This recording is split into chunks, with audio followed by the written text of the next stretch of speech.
Hey, this is DVR. I'm here with my good friend Aaron Dworkin. How are you, man? I'm doing great. All right, this is 10 questions, 10 responses, and here we Okay. go. Question number one. What is your name and how do you define yourself? My name is Aaron Paul Dworkin, Oh, nickname Maverick, so I often go by Maverick. oh wow. And I would I actually like to avoid just defining myself because I Hmm. think I'm in a constant state of evolution. But I would say the preponderance of who I am professionally is a social entrepreneur. Wow, I did not know about Maverick. I love that. That says a lot. And it should be very clear, not from Top Gun, but from the Mel Gibson movie about poker players.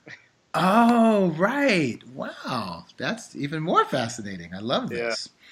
Are you a poker player? Amateur. Amateur. So play a lot of charity poker. Ah, okay, that wasn't one of the questions. Here we go. Question number All two. right. What were your past dreams and aspirations as a child?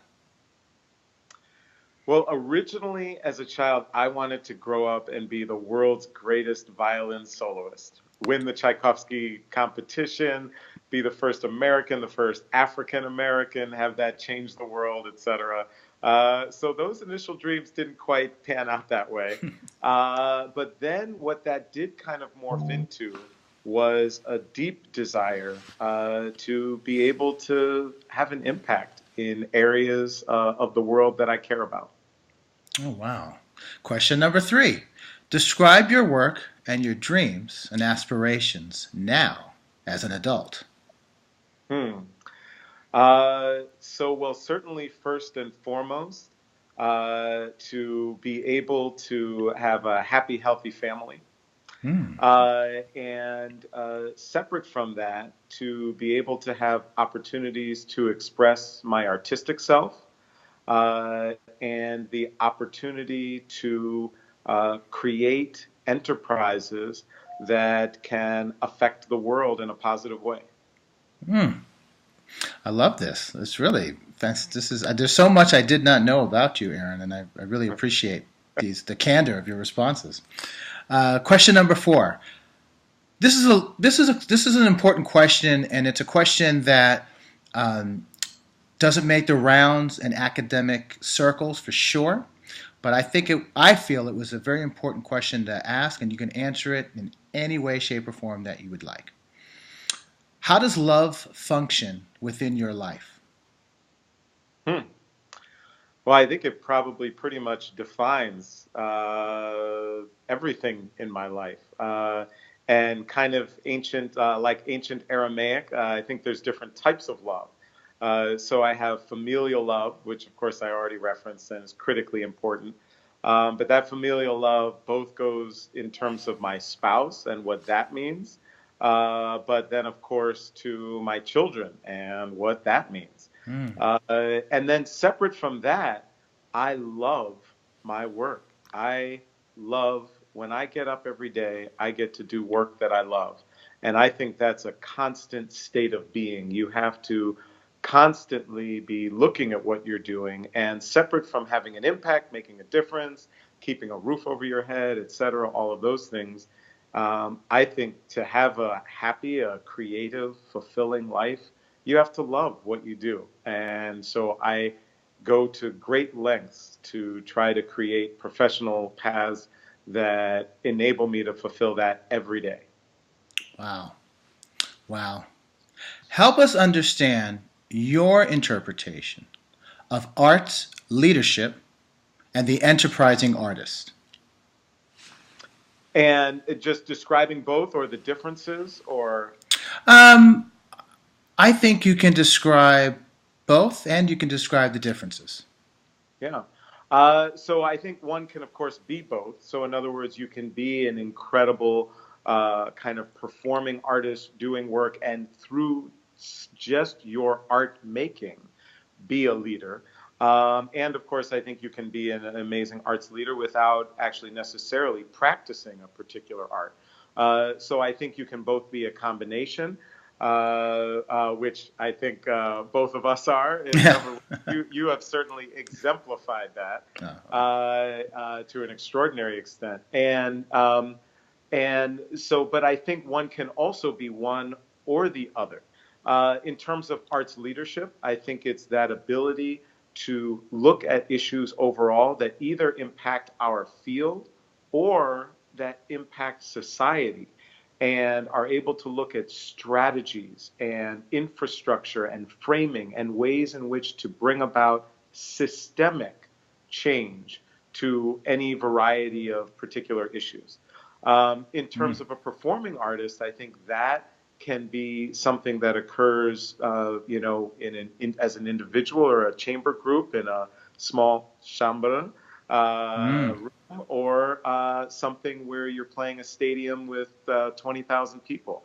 I think that performing arts is, to me, and when I look at the results of when I'm coming onto stage as a performer, is what is that impact that I'm having with the audience? And I actually love an artist who just has done some great work, but she had said that for many years she tried to impress her audiences. And she realized that she needed to make a shift. And instead, now she focuses on trying to impact audiences rather than impress them. And that has helped to define her performing artistic life. Wow. Well, that's a great segue to our next question. You can only pick one, and it's just for today. But which artist do you most admire and why?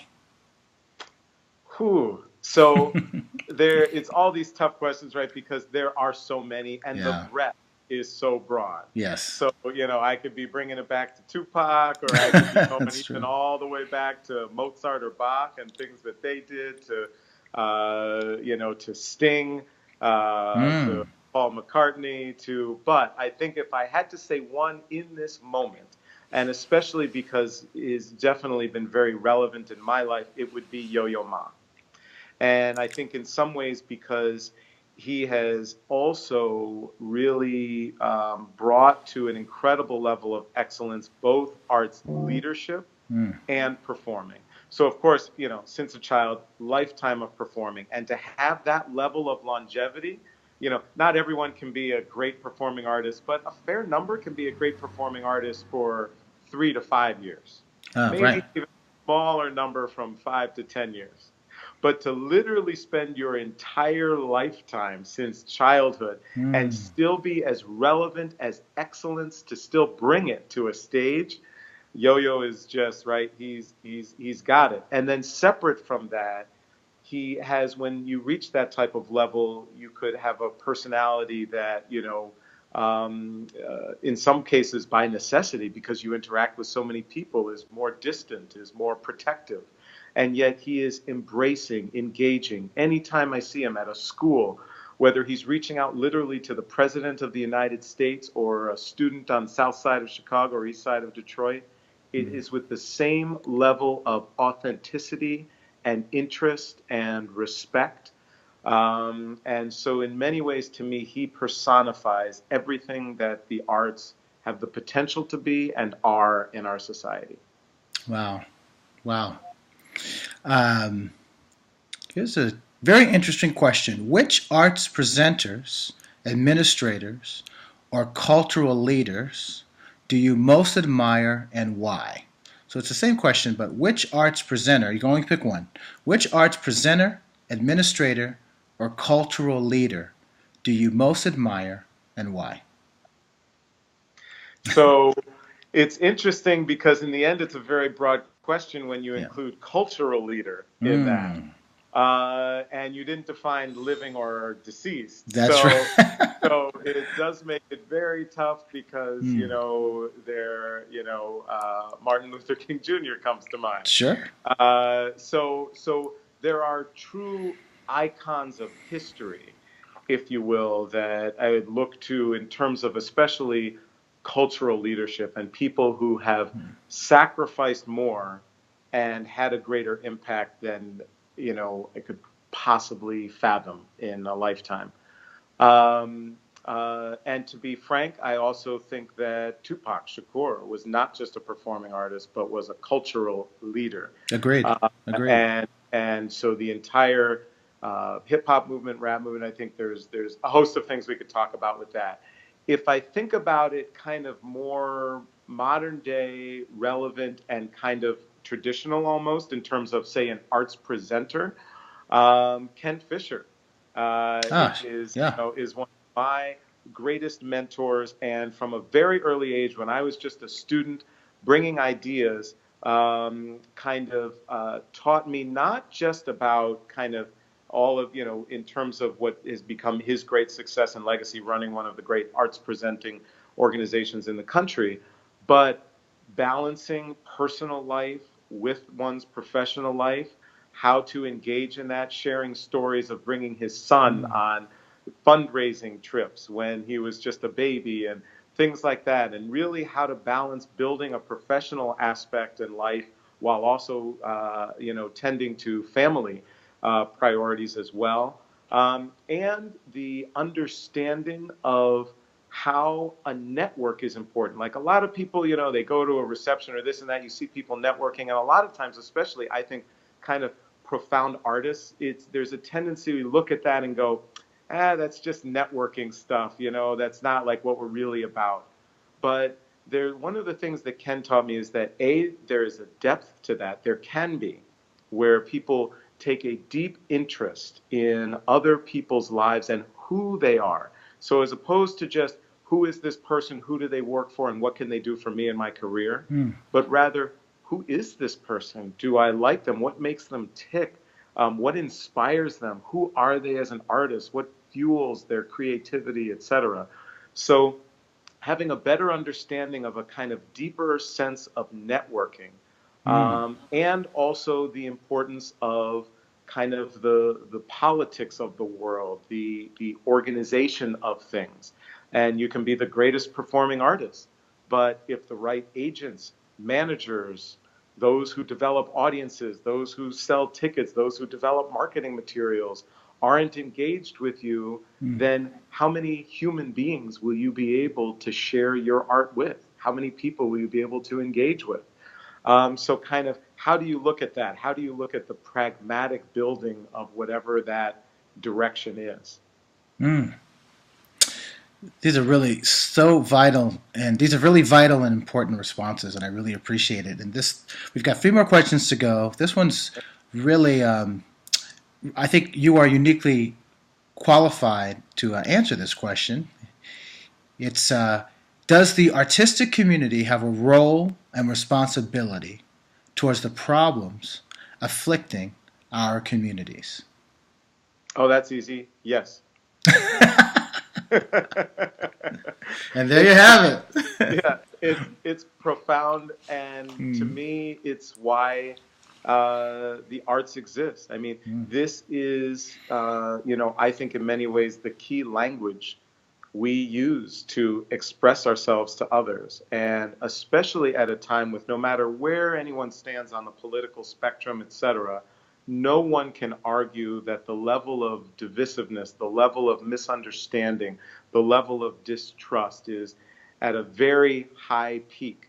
And the arts are one of those cornerstone ways in which we can deepen understanding, build bridges, express frustration, pain, hurt.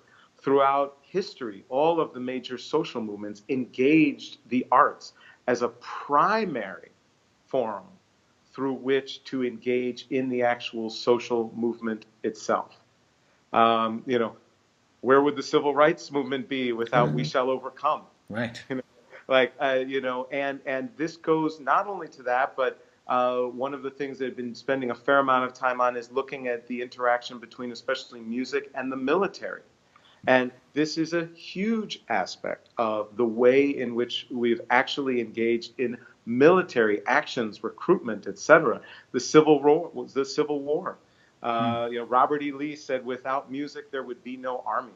And not to say that that wouldn't necessarily be good news, no music, no armies, maybe no war. But music plays a pivotal role in patriotism, in national identity, and certainly in personal identity. And so the idea that somehow the world could interact with all of these issues, the social issues that surround us, without the performing arts is impossible. And so, us as performing artists, to not see that we should play some role and that we do and that we must, just would belie literally the history of the world. Mm. That's a great segue to another um, left of center question, but an important one to ask. Question number 9. What terrifies you the most? Wow. Tough question. Hmm. Um, Tough question. And I'm unsure, and I think I'm unsure because I try not to focus on my fears. So, not to Ah, avoid the answer to the sure. question, but I have tons of fears, but I tend to try and avoid them. So, for example, I have and had since childhood or late childhood an immense fear of flying and anxiety surrounding flying. So, I've built my life for the most part without flying. So Wow. I tend to look, it's kind of like if someone's super scared of spiders, I'm like, yeah, great. So you could sit there and have giant spiders crawl on you, but why? So I'm like, if you have fears, my sense is if you're able to build your life in a way that enables you to not have to deal with those fears, that those core fears that you have, great. Now, with that said, there are certainly a host of fears that I did need to address to live the life that I wanted to live. Hmm. So I don't think in any way you should let fears control your life, in that if there are things you want to do and there is a fear keeping you from you and what it is you want to do, then you have to address that fear, understand it, tackle it. But Hmm. I do also think that if the fear is kind of irrelevant to the way you want to live your life, then I'm kind of like, don't really need to. But I ain't got time for that. I ain't got time Right. for that. Right. You know, greatest fears. I have some major fears that just relate to survival. So I guess probably in the end, what drives many people, kind of, a fear of death. But I think Hmm. that significant war is more possible and feasible than it's been in recent history in our lives. Absolutely. Absolutely. And so that to me is fear. I would share that what I don't fear is anything related to the professional work or the arts work that I do. For example, I don't fear failing. I fail Hmm. all the time. To Hmm. me, it's just part of finding a way towards whatever it is that I'm working on. Failure is a part of that. So no fears related to that. Wow. Wonderful. Well, that's a great segue to question number 10. It's actually an incomplete sentence. Next year, you will dot dot dot. uh, have a phenomenal year Hmm. with my loving, healthy family. Oh, wow. Uh, will have transformed the lives of my students who are taking my entrepreneurship classes Hmm. and coursework. Successfully launched another nonprofit that can hopefully change the world in a different way than Oh, Sphinx wow. Oh, has been wow. This is able this is a to. special announcement, I think. Wow. Continue to be able to be host of the Aaron Ask Mhm. weekly video mentoring, and have my debut novel Ethos: Rise of Malcolm be so successful that I'm able to write a sequel and have a movie made of it. Yes. Yes. Wow. That great year, That great year. would be, and I don't doubt it all happening. I really don't. If there's one person on the planet who can make all those things happen, it's you, Aaron Dworkin. It really is. Well, this has been totally fascinating. And I certainly want to follow up with more questions, particularly in terms of you mentioned that you're teaching. You mentioned a new non-for-profit, which I think is fascinating. I don't know if you could tell us a little bit about what you're teaching. You mentioned an entrepreneurship class, I assume, at the University of Michigan. And Absolutely. yeah, and is there any kind of connection? Is your next non-for-profit venture and an outgrowth of your teaching, or is there any kind of connection? Is it another way to educate, to teach, to give back, to grow, to give? Yeah, so my teaching is focused on entrepreneurship, so connecting students to leading entrepreneurs, arts leaders, developing leadership skill sets, creative entrepreneurship, so students actually learning how to and then themselves as their capstone project actually Mm. developing their own entrepreneurial projects themselves and moving them forward and bringing them before a panel. And so there is that work. The organization doesn't directly tie into my courses, but it is, of course, a social entrepreneurial venture. But looking at and inspired out of the experiences that I've had connecting, actually, what we talked about earlier, the military and the performing arts, and providing opportunities for veterans to pursue their performing arts pursuits and ambitions. Oh wow! Oh, I'm really looking forward to that. That's Yes. well, and if you Yes, don't, it's entitled Arts Force. wow. And I mean, I'm just so curious. What's what's the reason for that? Do you come from a military family, or is this just a growing concern of yours? Or So both, and probably like Sphinx, both inspired by what I see existing in the world as well as my own personal experiences. Mhm. So very, very close friends, especially even high school friends in the arts at the Interlochen Arts Academy who went on to the military. Ah, My father, my birth father, who was a musician and was in the military, as well as then just looking at the realities that one of the most important things that we do in the arts is weave stories. We share the stories of experiences that we have, and the experiences by our are you there? yep, I'm here. Yeah, okay, by our military personnel are stories that are incredibly important for people to hear. And all too often, we simply don't have those opportunities because those typical channels and career paths haven't existed Hmm. for veterans very often. Also, as I mentioned, there's a huge, deep history connecting the performing arts and the military, yet very few people often think about it or are aware of it. And so, being able to provide visibility for that, being able to provide awareness of the performing arts talents that exist amongst those who have actually served the country would be important. So, both the direct resources for those who have served to be able to pursue their performing arts careers, as well as provide visibility and awareness of their stories and of the connectivity between the performing arts and the military. Well, it sounds utterly timely and relevant and needed. Right. And this has really been 10 plus. Wanted to end with there's this incredible, beautiful looming sculpture just behind you. Could you tell us a little bit about that? Yeah, so in my spare time, so I just like to do art. Some years ago, I wanted to deconstruct a violin rather than Ah, use it to speak orally. I wanted it to be able to speak visually, uh-huh. and started with that. So I do a number of pieces, and so this is one of those pieces that I did, which is entitled "Family." Oh wow. Well, it's really beautiful. It's really stunning, and it says a Yeah. lot. It says a lot. So, Aaron Dworkin, thank you so much for spending time with us. This has literally been 10 plus, and we really appreciate you. We really appreciate your work. It goes without saying that you've affected the lives of tens of thousands, millions of people around the world. And as an arts community, we really, truly appreciate the work that you've done and the contributions you continue to make. So thank you so much. Oh, no, you are way too kind. And it is absolutely the case that you are one of the biggest inspirations in my life.